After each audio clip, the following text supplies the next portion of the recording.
Oi, pessoal! Hoje eu trago uma carta que me emocionou profundamente. É a história de uma mulher que enfrentou a traição, mas encontrou força para recomeçar e se redescobrir. Tenho certeza de que vai tocar você também.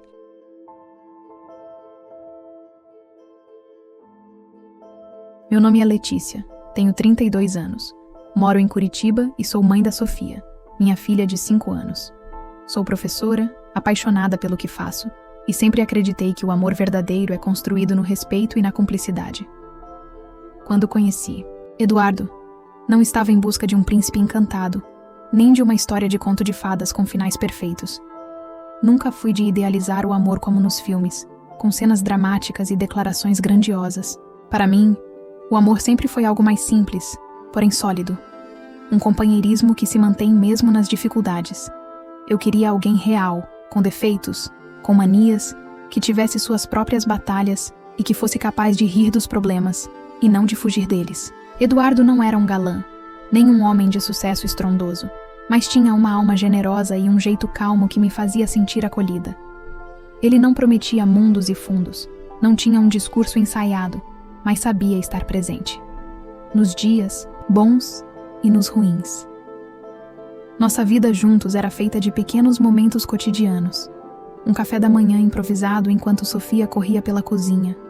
Noites em que chegávamos exaustos e nem sempre tínhamos energia para conversar, mas nos encontrávamos num abraço silencioso que falava mais que palavras. Tínhamos nossos desentendimentos, claro, como qualquer casal, mas também nossas risadas inesperadas e uma cumplicidade construída no dia a dia.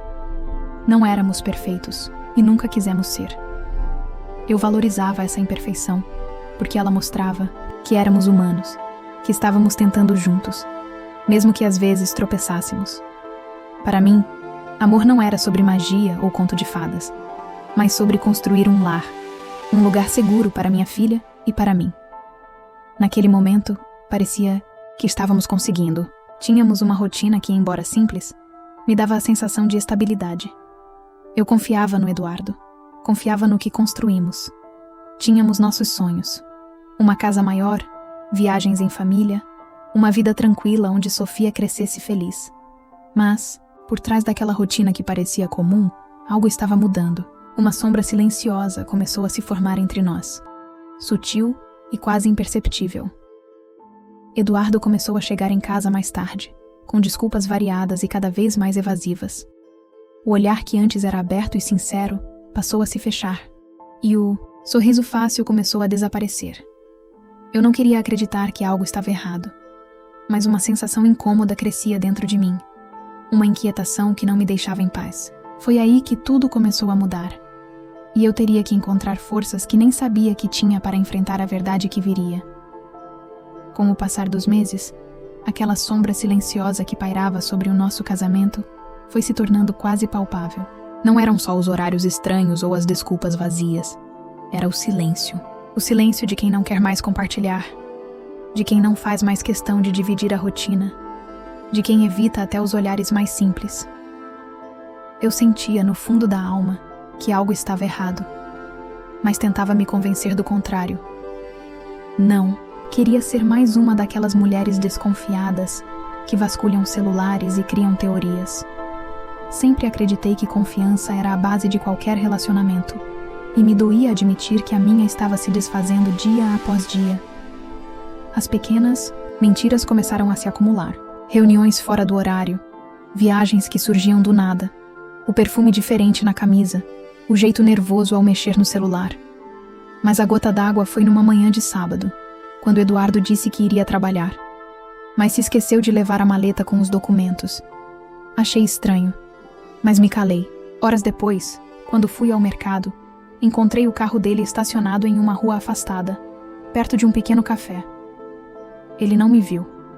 Eu fiquei ali, dentro do meu carro, o coração batendo tão forte que parecia que ia sair pela boca. Naquele dia, não tive coragem de confrontá-lo. Voltei para casa, confusa, sem saber o que pensar. Talvez fosse só coincidência. Talvez ele estivesse ali com um colega, mas uma parte de mim já sabia a verdade.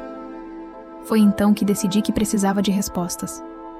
Não aguentava mais aquele aperto no peito, aquela angústia de quem vive no limbo entre confiar e desconfiar. Eu precisava ver com os meus próprios olhos. Na semana seguinte, quando ele avisou que teria uma reunião importante à noite, respirei fundo, peguei o carro e decidi segui-lo. Nunca tinha feito algo assim na vida, mas naquele momento, parecia ser a única forma de acabar com aquela dor silenciosa. Mantive distância, com as mãos suadas no volante e o coração acelerado. Vi quando ele pegou uma rua que não fazia parte do caminho para o trabalho. Ele dirigiu até um bairro afastado, onde estacionou diante de um restaurante pequeno, discreto, daqueles que a gente só conhece se alguém indica. Esperei, observando. Alguns minutos depois, vi uma mulher se aproximar. Ela estava arrumada, parecia confortável, como quem já conhecia bem aquele encontro. Eduardo desceu do carro, sorriu e a abraçou com tanta intimidade que parecia ter esquecido completamente da minha existência, da nossa filha, da nossa história. Eles ficaram ali, rindo, trocando beijos rápidos, até entrarem de mãos dadas, no restaurante. Naquele instante, meu mundo desabou. Fiquei ali, parada, incapaz de sair do carro, com lágrimas escorrendo silenciosamente pelo rosto. A dor era física, como uma faca atravessando o peito. Não era só o choque da traição. Era a quebra de tudo o que eu acreditava sobre nós. Eu queria gritar, queria sair do carro e confrontá-lo ali mesmo, mas fiquei paralisada, como se meu corpo não me obedecesse. Fiquei mais alguns minutos ali, vendo pessoas passando, vivendo suas vidas, enquanto a minha parecia ter congelado naquele momento. Voltei para casa dirigindo lentamente, com a mente entorpecida e o coração partido. Naquele dia, percebi que, por mais doloroso que fosse, eu não podia mais fingir que estava tudo bem. Não podia mais me enganar. Era a hora de tomar uma decisão. Naquela noite, a casa parecia mais fria do que nunca. O relógio marcava quase meia-noite quando Eduardo entrou, jogando as chaves displicentemente sobre a mesa, como fazia sempre. Ele nem percebeu meu olhar fixo, parado, silencioso, carregando o peso do mundo. "Tá tudo bem?" perguntou com aquela voz rotineira, como se tudo estivesse exatamente no lugar. Respirei fundo. Meu coração queria gritar, mas eu sabia que esse não era o momento para impulsos. Eu precisava falar tudo com a firmeza que ele nunca imaginaria. Olhei para ele e, sem rodeios, disse: "A gente precisa conversar." Ele pareceu incomodado, largou o celular no sofá e, sem perceber, ajeitou a aliança no dedo. Um gesto automático que, ironicamente, me cortou por dentro. "Eu sei", continuei, olhando fixamente nos olhos dele. Ele franziu a testa, confuso. "Sabe o quê?" Aquele foi o momento em que minha vida mudou para sempre. Minha voz saiu firme, apesar do coração acelerado. "Eu sei sobre ela. Sei onde vocês se encontram. Eu vi com os meus próprios olhos." Por alguns segundos, o silêncio dominou a sala. Ele ficou pálido, a expressão entre o susto e a culpa. O homem que eu conhecia, ou achava que conhecia, parecia encolher diante de mim. Ele balbuciou, tropeçando nas palavras. Não é o que você está pensando. Não é nada sério." Mas eu não deixei ele continuar. Levantei a mão, interrompendo aquela tentativa patética de justificar o injustificável. "Não precisa se explicar, Eduardo. Não é sobre ela, nem sobre você. É sobre mim. Sobre a mulher que eu me tornei. Sobre a mãe que Sofia tem. Sobre a vida que eu quero levar daqui para frente." Nesse momento, ele abaixou a cabeça, derrotado, enquanto eu sentia uma força estranha invadir meu peito. Não chorei, não gritei, não fiz escândalo.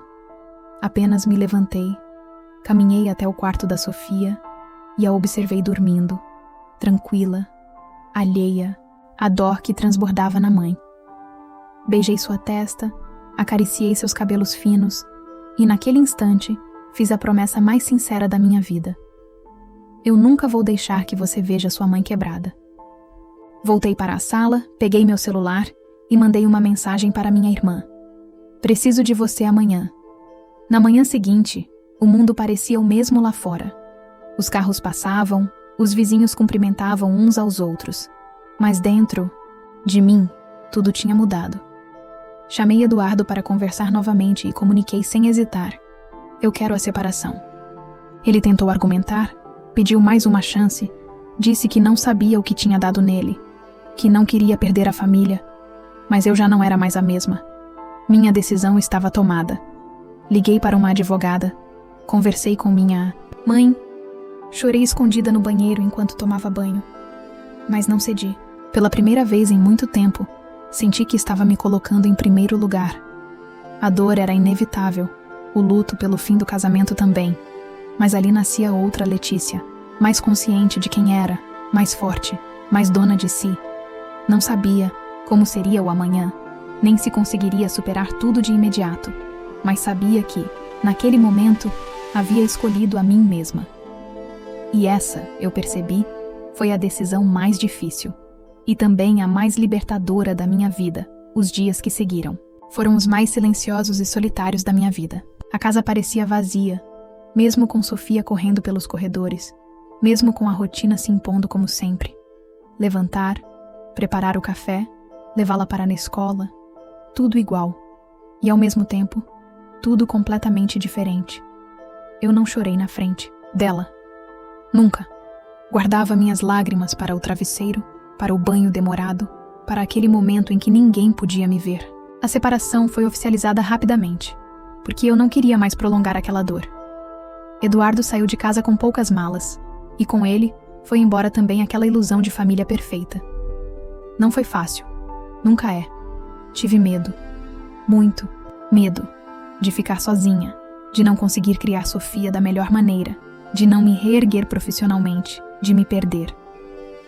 Mas aos poucos, fui descobrindo uma força que eu sequer sabia que existia em mim. Minha família se mostrou um alicerce fundamental. Minha irmã me ligava todos os dias, minha mãe vinha me ajudar com Sofia, e até algumas amigas que eu achava distantes apareceram, oferecendo apoio, ombro, ajuda. Voltei a fazer terapia, algo que eu tinha deixado de lado há anos, e percebi o quanto tinha me anulado dentro daquele relacionamento.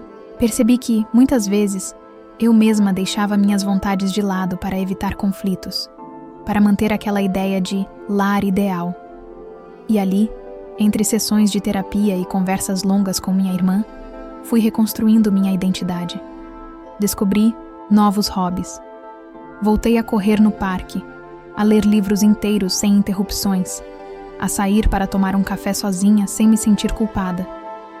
Sofia, com sua inocência, foi meu maior motivo para continuar.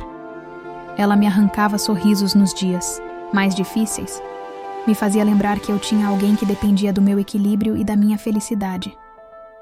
Não foi um processo rápido.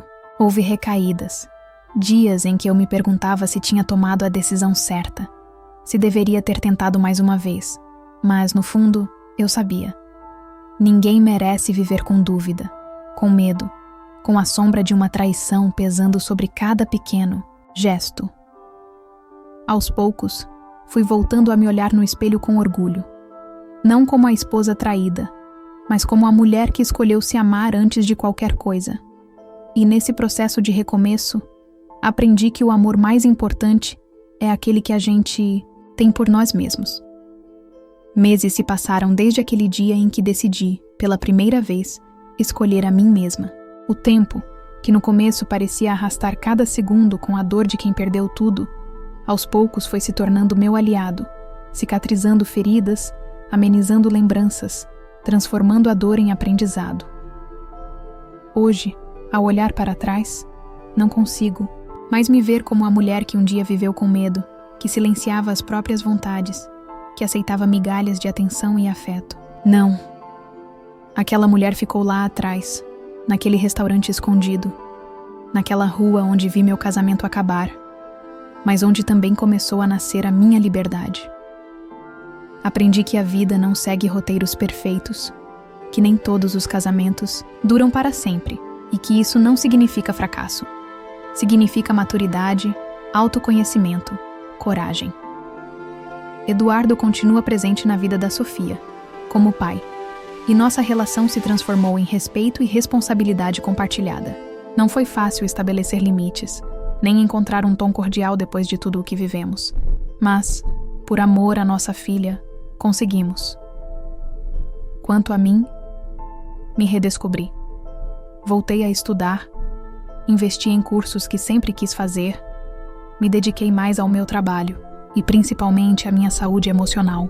Reforcei laços com amigas que estavam adormecidos, fiz novas amizades, viajei sozinha pela primeira vez e, naquela viagem, me sentei à beira de um lago e chorei. Não de tristeza, mas de alívio, de orgulho, de gratidão por ter conseguido atravessar a pior fase da minha vida. Hoje, quando me perguntam se penso em me apaixonar novamente, eu sorrio. Não tenho pressa. Aprendi que o amor próprio precisa ser, sempre, o primeiro a ser cultivado. Sofia me olha com admiração e, sem saber, é meu espelho, meu impulso para seguir sempre em frente. Se eu pudesse deixar uma mensagem para quem ouve, minha história seria: não aceite menos do que merece. O amor não deve ferir, diminuir, nem anular. O amor verdadeiro é aquele que constrói, que respeita, que acolhe. E o mais importante de todos é aquele que você cultiva por si mesma. Hoje, posso dizer com toda a certeza, eu renasci. E sou infinitamente mais forte, mais inteira e mais feliz do que jamais imaginei ser. E essa foi a história da Letícia, uma mulher que provou que nenhuma dor é maior do que a nossa capacidade de recomeçar. Se você se sente tocado por essa mensagem, não saia daqui sem se inscrever no canal. Deixe seu like, compartilhe com alguém que precisa ouvir essa força e escreva nos comentários o que essa história significou para você. Sua participação é essencial para que mais mulheres saibam: é possível sim virar a página e ser feliz. Muito obrigado por estar aqui.